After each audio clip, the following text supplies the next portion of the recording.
Sir నమస్కారం sir. నమస్తే sir Teja సజ్జ మరి రీసెంట్గానే హనుమాన్ సినిమాతో ఒక బ్లాక్ బస్టర్ హిట్ అందుకున్నాడు. సో అంతలోపు ఇప్పుడు మళ్ళొక సినిమాతో రాబోతున్నాడు. సో ఇవాళ అనౌన్స్ చేస్తారు మిరాయ్ సూపర్ యోధా అని చెప్పేసి సినిమా టైటిల్ని అండ్ గ్లిమ్స్ని కూడా రిలీజ్ చేస్తారు. సో గ్లిమ్స్ చూస్తుంటే విజువల్స్ కానీ చాలా అద్భుతంగా ఉంది. మరి మీ ఒపీనియన్ ఏంటి, ఎలా ఉంది మీకు గ్లిమ్స్? ఈ సినిమా పైన మీ రివ్యూ ఏంటి సార్? రివ్యూ అనేది కాదు కానీ వాళ్ళు రివీల్ చేసినటువంటి సబ్జెక్టు అశోకుడు మనకందరికీ తెలుసు. ఆయన అంటే ఆయన యుద్ధ ప్రియుడు. కళింగ యుద్ధంలో జరిగినటువంటి నష్టం చూసి, ప్రాణ నష్టం చూసి ఆయన చెలించి తర్వాత బౌద్ధం స్వీకరించాడు. ఆయన తర్వాత జరిపినటువంటి పరిపాలనలో ఒక యోగిగా మారిపోయి ఆయన అంటే రకరకాల ప్రజా సంక్షేమ కార్యక్రమాలు చేపట్టాడు అనేది మనకి చరిత్ర చెప్పేటువంటి విషయం. దాదాపుగా ప్రతి ఒక్కళ్ళకి తెలిసిన విషయం ఏంటంటే ఆయన ధర్మసత్రాలు కట్టించాడు, రోడ్ల పక్కన చెట్లు నాటించాడు. ఇవన్నీ రెగ్యులర్గా చెప్పుకుంటూ ఉంటారు. ఒక రకంగా సంక్షేమ రాజ్యం అనే కాన్సెప్ట్ తీసుకొచ్చింది ఆయన. బౌద్ధాన్ని స్వీకరించిన తర్వాత ఆ టర్న్ తీసుకున్నాడు ఆయన. రెండోది అశోకుడి నినాదం ఏంటంటే యుద్ధం ద్వారా మనం సాధించేదేం లేదు, పైగా యుద్ధం వలన ఆర్థిక అభివృద్ధి నిలిచిపోతుంది, ప్రజా సంక్షేమం ఆగిపోతుంది, కాబట్టి మంచి పరిపాలకుడు ఎప్పుడూ కూడా యుద్ధాన్ని కోరుకోకూడదు అని చెప్పేవాడు ఆయన. అయితే వీళ్ళు ఏం చేస్తున్నారంటే ఈ అశోకుడి బ్యాక్డ్రాప్లో ఆయన యోగిగా మారటానికి ఆధారంగా నిలబడినటువంటి ఒక గ్రంథం అని చెప్తున్నారు. ఒక 8 గ్రంథాలలో నుంచి అనేక విషయాలు సేకరించి క్రోడీకరించి తయారు చేసినటువంటి ఒక గ్రంథం. దాన్ని అది కాపాడుతోంది వ్యవస్థని. దాన్ని కొట్టేయటానికి జరిగేటువంటి ప్రయత్నాల నుంచి కాపాడేటువంటి ఒక రక్షకుడు. ఇది కాన్సెప్ట్ అనేది వీళ్ళు ఎస్టాబ్లిష్ చేసినటువంటి విషయం. కార్తీక్ ఘట్టమనేని ఈ సినిమా డైరెక్టరు. ఆయన రవితేజతో రీసెంట్గానే ఈగల్ అనే సినిమా చేశాడు. అయితే ఈ కాన్సెప్ట్ వినగానే మనకు అనేక కథలు అనేక సినిమాలు గుర్తొస్తాయి. వీళ్ళు చెప్తున్న కాన్సెప్ట్ వినగానే శక్తి లాంటి ఎన్టీఆర్ డిజాస్టర్ సినిమా, అవును, ఇవన్నీ గుర్తొస్తాయి. రీసెంట్గానే ఇంకొక సినిమా చూసాం మనం, సుభాష్ చంద్రబోస్ ఆయన మరణం వెనకాల ఉన్నటువంటి మిస్టరీని చెప్తాము అని ప్రచారం చేసి, అంటే అప్పటికే కేంద్ర ప్రభుత్వం ఒక నిర్ధారణ చేసింది. అంటే సుభాష్ చంద్రబోస్కి జయంతులు జరుపుతారు తప్ప వర్ధంతులు జరపరు. ఆయన చనిపోలేదు, ఇంకా ఉన్నాడు, ఎక్కడో సజీవంగా ఉన్నాడు అనేటువంటి ఒక నమ్మకం ఉండటంతో వర్ధంతులు చేయరు. అయితే ఆయన మరణించిన మాట వాస్తవం అనేది ధృవీకరించారు వీళ్ళు అధికారికంగా. ఈ ధృవీకరణ జరుగుతున్నటువంటి నేపథ్యంలోనే ఆ సినిమా వచ్చింది, నిఖిల్ యాక్ట్ చేసినటువంటి సినిమా. ఆ సినిమా చూసినటువంటి అంటే దాని మీద చాలా ఎక్స్పెక్టేషన్స్ ఉన్నాయి జనాలకి. మార్నింగ్ షో విపరీతంగా జనం వెళ్ళారు. తీరా లోపలికి వెళ్ళిన తర్వాత పబ్లిక్ డొమైన్లో ఉన్న విషయాలు కూడా వాళ్ళు చెప్పలేకపోయారు ప్రాపర్గా. కనీసం పబ్లిక్ డొమైన్లో ఉన్న విషయాలను ఇంట్రెస్టింగ్గా నడిపినా కానీ జనం చూసేవాళ్ళు ఆ సినిమాని, దాని మీద ఏర్పడినటువంటి అంచనాల ప్రకారం. అది కూడా జరక్క ఆడియన్స్ డిసప్పాయింట్ అయ్యి బయటకు వచ్చి చిరాకు పడ్డారు. ఆ చిరాకు ఫలితం ఆ సినిమా మ్యాట్నీ నుంచి అటర్ ఫ్లాప్ టాక్తో వెళ్ళిపోయి డిజాస్టర్ అయిపోయింది. కాబట్టి ఇలాంటి టాపిక్లు తీసుకున్నప్పుడు ఇప్పుడు ఇది కూడా ఒక గ్రంథము, అది కాపాడుతుంది, ఈ మిస్టీరియస్ ఏరియాలోకి వెళ్తున్నారు వీళ్ళు. వెళ్ళి దాని చుట్టూ కథని నడపటం అనేది అంత ఈజీ కాదు. అది కూడా ఆడియన్స్ని కన్విన్స్ చేస్తూ వాళ్ళని అంటే లాజికల్గా ఉండాలి సినిమా. మీరు ఏ మిస్టేక్ లోనైనా వెళ్ళొచ్చు, ఏ మార్మిక పద్ధతిలోనైనా వెళ్ళొచ్చు, అయితే లాజికల్గా ఉండాలి సినిమా. ఆ లాజికల్గా లేదు అనే అభిప్రాయం గనక ప్రేక్షకుడికి కలిగితే అయితే ఈ సినిమాలకు ఖర్చు ఎక్కువ అవుతుంది. ఎందుకు ఇలాంటి సబ్జెక్టులు ఎంచుకుంటున్నారు వీళ్ళు అంటే పాన్ ఇండియా మార్కెట్ని పట్టుకోవడానికి ఇలాంటి సబ్జెక్టులే కావాలి అనేది ఒక ఒక లైన్ అనుకుంటున్నారు. దీని వలన ఇలాంటి అంటే దీనిలో బడ్జెట్ పెట్టడానికి అవసరం ఉంటుంది. ఆ డబ్బులు వెనక్కి తెచ్చుకోవడానికి మార్కెట్ అనేటువంటి ఒక అవకాశం ఉంది కాబట్టి ఆ డబ్బులు రిటర్న్ వచ్చేస్తాయనేటువంటి ఒక కాన్ఫిడెన్స్ని ప్రొడ్యూసర్కి ఇవ్వగలుగుతాడు డైరెక్టర్. సినిమా థియేటర్లోనే సినిమా చూడాలి అంటే సినిమా నెక్స్ట్ లెవెల్లో ఉండాలనేది కదా. థియేటర్ ఎక్స్పీరియన్స్ కావాలి ఆడియన్స్కి. థియేటర్లో చూడాలి సినిమా అని ఎందుకు వస్తారు ప్రేక్షకులు?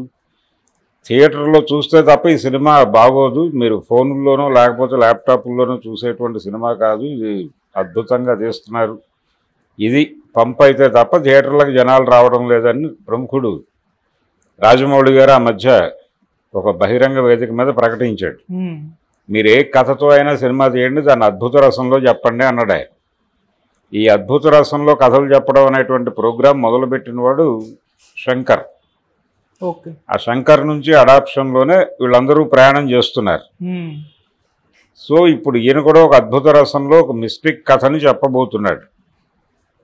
దీనికి వీళ్ళు కన్విన్సింగ్ అంటే ప్రొడ్యూసర్ని ఎక్కడ కన్విన్స్ చేస్తుంటారు అంటే ఇది చాలా ఎక్కువ డబ్బులు పెట్టి తీయాలా, మిస్టిక్గా ఉంటుంది సినిమా, ఇది ఆడియన్స్కి థియేటర్ ఎక్స్పీరియన్స్ ఇస్తుంది కాబట్టి చచ్చినట్టు థియేటర్గా వస్తారు ప్రేక్షకులు, రప్పించేలాగా కంటెంట్ ఉంటుంది. రెండోది తేజ సజ్జాకి హనుమాన్ సినిమా ద్వారా ఒక పాన్ ఇండియా మార్కెట్ వచ్చింది కాబట్టి ఇతనికి సేలబిలిటీ ఉంది కాబట్టి మనం అనేక భాషల్లో దీన్ని డబ్ చేసి చాలా విస్తృతమైనటువంటి మార్కెట్ ఉంది మనకి. హీరో వలన వచ్చినటువంటి మార్కెట్ ఉంది.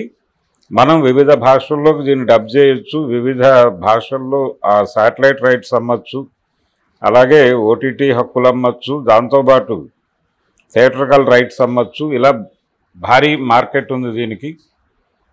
కనుక రిస్క్ చేయొచ్చు, ఇది రిస్క్ కాదు అన్న పద్ధతిలో కన్విన్స్ చేయటం కోసం ఇలాంటి సబ్జెక్టులు ఎంపిక చేస్తున్నారు. అయితే ఇలాంటి సబ్జెక్టుతో తప్ప పాన్ ఇండియా మార్కెట్కి వెళ్ళడం కుదరదా అనేది ప్రశ్న. దీనిలో చాలా ఇంకొక రిస్క్ ఉంది. అదే నేను ఇందాక చెప్పిన ఏమాత్రం ఇల్లాజికల్ అనిపించిన ప్రేక్షకులకి ఈ మొత్తం నష్టపోతారు, అది ప్రమాదం. ఇది కత్తి మీద సాము లాంటి కార్యక్రమం. దీనికంటే కూడా పాన్ ఇండియా కాకపోతే పాన్ వరల్డ్ సినిమా కూడా చేయవచ్చు. ఎలాగా మీరు ఒక ప్రత్యేకమైనటువంటి ప్రాంతం ఆంధ్రప్రదేశ్ తెలంగాణ కానీ ఆంధ్రప్రదేశ్ కానీ ప్రపంచంలో అందరికీ తెలుసు కాబట్టి ఈ ప్రాంతంలో ఈ రకమైనటువంటి పరిస్థితులు ఉన్నాయి అని చెప్పి మీరు పాన్ ఇండియా లెవెల్ సినిమా చేయవచ్చు. ఇక్కడ ఉన్నటువంటి లోకల్ ఇష్యూస్ తీసుకుని, ఇక్కడ ఉన్నటువంటి లోకల్ సమస్యలు, లోకల్గా ఉన్నటువంటి కాంట్రడక్షన్స్, ఇక్కడ ప్రజల జీవితాల్లో ఉన్నటువంటి గందరగోళం, ఇక్కడ ఉన్నటువంటి రాజకీయ వివాదాలు, వీటిని అడ్రస్ చేస్తూ ఇదే అని చెబుతూ ఈ కథ బలానా గ్రామంలో జరిగింది అని చెప్పి మీరు ఒక కథని కన్విన్సింగ్గా కనుక తీస్తే అది ఎక్కడైనా చూస్తారు. హిందీలో కూడా దాన్ని డబ్ చేయవచ్చు. ఇక్కడ కథని అక్కడ మార్చక్కర్లా. ఇప్పుడు పాత రోజుల్లో మెడ్రాస్లో జరిగినటువంటి కథని వైజాగ్లో జరిగినట్టుగా ఇక్కడ డబ్ చేసేవాళ్ళు. అలా అక్కర్లా, ఇక్కడే జరిగింది ఆంధ్రప్రదేశ్ అనేటువంటి ప్రాంతంలో. ఇప్పుడు మనవాళ్ళు కూడా కథలు చెప్తున్నారు కదా, ఎక్కడెక్కడో బీహార్లో జరిగిన కథ అని. ఈ కథ బీహార్లో జరుగుతుంది, లేకపోతే మహారాష్ట్రలో జరుగుతుంది, మరో చోట ఉత్తరప్రదేశ్లో జరుగుతుంది. అయితే ప్రేక్షకుల సౌకర్యార్థం సంభాషణలు తెలుగులో జరుగుతాయని చెప్పి ఒక ఇది వేస్తున్నారు కదా కార్డు. అదే పద్ధతిలో ఆంధ్రప్రదేశ్లో లేకపోతే తెలంగాణలో ఒక మారుమూల పల్లెలో ఇలాంటి పరిస్థితులు ఉన్నాయి అని చెప్పి ఒక సినిమా తీస్తే జనం చూస్తారు. పాన్ ఇండియా లెవెల్లో చూడటానికి సిద్ధంగానే ఉన్నారు. పాన్ ఇండియాకి చెప్పాలంటే, అంటే పెద్ద మార్కెట్కి చెప్పాలంటే జానపద కథలే చెప్పాలి అని బాహుబలిని చూసి అనుకుంటున్నారు, ట్రిబుల్ చూసి అనుకుంటున్నారు. ఇదే అక్కర్లేదు. ఇప్పుడు కార్తికేయ 2 చూసి, కార్తికేయ 2లో కూడా ఇలాంటి ఎలిమెంటే. అందుకని ఇది మాత్రమే మార్కెట్ అవుతుంది అనేటువంటి భ్రమకి గురై ఇలాంటి సబ్జెక్టులు ఎంపిక చేస్తున్నారు. ఇప్పుడు సీతమ్మ వాకిట్లో సిరిమల్ల చెట్టు లాంటి సినిమా తీసినటువంటి డైరెక్టర్ ఉన్నాడు కదా, ఆయన ఒక ప్రయత్నం చేశాడు కదా, పాన్ ఇండియా ప్రయత్నం. ఏమైంది అది? ఈ కార్తీక్ ఘట్టమనేని అనేటువంటి డైరెక్టరు ఈ రకమైనటువంటి, అంటే తేజ సజ్జాకు ఆల్రెడీ ఒక మార్కెట్ ఏర్పడి ఉంది కాబట్టి హనుమాన్ సినిమాతో అతనికి ఏర్పడినటువంటి మార్కెట్ని సొమ్ము చేసుకోవడం కోసం ఈ మిస్టీరియస్, ఈ మార్మికమైనటువంటి అశోకుడి కాలానికి వెళ్ళి అప్పటి గ్రంథాలు వాటిని ఏదో పరిరక్షించడం, దాన్ని కొట్టేయడానికి వేరే వాళ్ళు ఎవరో ప్రయత్నం చేయటం అనేటువంటి ఒక లైన్ ఎంపిక చేసుకున్నారు. ఇది ఇంట్రెస్టింగ్గా ఉంటే నడిచిపోతుంది, నో ఇష్యూస్. కానీ వీటిలో రిస్క్ ఎక్కువ. వీళ్ళు నమ్మింది జనం నమ్ముతారని గ్యారంటీ లేదు. జనం చాలా రకరకాల ప్లాట్ఫామ్స్ మీద వేరు కంటెంట్స్ చూస్తున్నారు. వీళ్ళ స్థాయికి ఆనకపోతే సినిమా డిజాస్టర్ అయితే ప్రొడ్యూసర్ లేచిపోతాడు. ఇది ప్రమాదం. ఇది రిలీజ్ అయిన తర్వాత ఇది పాన్ ఇండియాకి వెళ్తుందా లేదా అనేది కూడా అప్పుడు డిసైడ్ అవుతుంది. ఓటీటీ వాళ్ళు కూడా ఎందుకు ఈ మధ్యకాలంలో చాలా, అంటే వాళ్ళు అడ్వాన్స్లు ఇవ్వట్లేదు, చాలా క్లియర్గా మీరు థియేటర్లో సినిమా రిలీజ్ చేయండి, అక్కడ వచ్చిన టాక్ని బట్టి మాట్లాడుకుందాం అనే పరిస్థితిలో ఉన్నారు. కొన్ని సినిమాలకు మాత్రమే అడ్వాన్స్లు ఇస్తున్నారు. బహుశా దీనికి ఇవ్వచ్చు, ఎందుకంటే అతనికి హనుమాన్ అనేటువంటి సినిమా ఒక సూపర్ సక్సెస్తో ఉన్నాడు కాబట్టి ఇవ్వచ్చు. కానీ ఇటువంటి కథలు ఎంపిక చేసుకోవడం రిస్క్ అనేది మాత్రం వాస్తవం. ఇలాంటి కథలతో తప్ప పాన్ ఇండియాకి వెళ్ళడం కుదరదు అనే భ్రమ నుంచి ముందు డైరెక్టర్లు బయటకు రావాలి. బయటకు వస్తే సినిమాలు అంటే ఫ్లాపుల శాతం తగ్గించే అవకాశం ఉంటుంది. ఈ సినిమా ఆడదని నేను అంటలేదు, ఇది ఆడొచ్చు కూడా, కానీ రిస్క్ ఉంటుంది. అంటే వీళ్ళు థియేటర్లో ఆడియన్స్ని మెస్మరైజ్ చేయడానికి, అంటే ఆడియన్స్కి ఒక వేరే లోకాన్ని చూపించటం, ఆడియన్స్ని వేరే ప్రపంచంలోకి తీసుకెళ్లే ప్రయత్నం చేయటం. అంటే బింబిసారా లాంటి సినిమాలు కూడా అదే కదా, ఆ లైన్లోనే కదా సక్సెస్ అయింది. ఇప్పుడు చిరంజీవి గారు చేస్తున్న ప్రయోగం కూడా అదే కదా, విశ్వంభర. సో ఆ స్కేల్లో వెళ్ళటం కోసం వీళ్ళు ఈ రకమైనటువంటి కథలను ఎంపిక చేస్తున్నారు. ఈ కథలతో మాత్రమే పాన్ ఇండియాకి వెళ్ళటం అనేది పూర్తి స్థాయిలో కరెక్ట్ కాదు. ఇప్పుడు చిరంజీవి సినిమా వర్కౌట్ అవ్వచ్చు, ఇంకొకటి కాకపోవచ్చు. మనం కళ్ళ ముందే చూసాం ఇలాంటి సబ్జెక్టులతో దెబ్బతిన్నటువంటి సినిమాలు కూడా మన కళ్ళ ముందు ఉన్నాయి. అందుకని ఆ జాగ్రత్తలు తీసుకోకపోతే మాత్రమే దెబ్బతినే అవకాశం ఉంది. కానీ అది కనెక్ట్ అయితే వెళ్ళిపోతుంది సినిమా.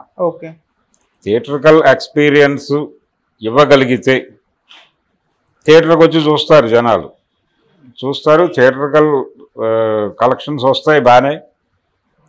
థియేటర్లో సక్సెస్ అయితే కనుక దానికి ఇతర ప్లాట్ఫామ్స్ మీద కూడా వాల్యూ పెరుగుతుంది. అలాగే ఇతర భాషల్లో కూడా దానికి ఒక వాల్యూ పెరుగుతుంది. ఆటోమేటిక్గా హనుమాన్ సినిమా లాగానే మంచి డబ్బులు కలెక్ట్ చేసే సినిమా అవుతుంది. హీరోకి ఒక బెటర్మెంట్ వస్తుంది. వరుసగా 2 పెద్ద సినిమాలు హిట్ అయితే అతనికి ఆ సినిమా ద్వారా వచ్చినటువంటి పాన్ ఇండియా మార్కెట్ స్థిరీకరణ జరుగుతుంది. కానీ రిస్క్ కూడా అంతే ఉంది దీనిలో. ఇది ఒక రిస్క్ ప్రాజెక్ట్ అని మాత్రం నాకు అనిపించింది సీరియస్గా. Okay sir, thank you so much sir. Thank you.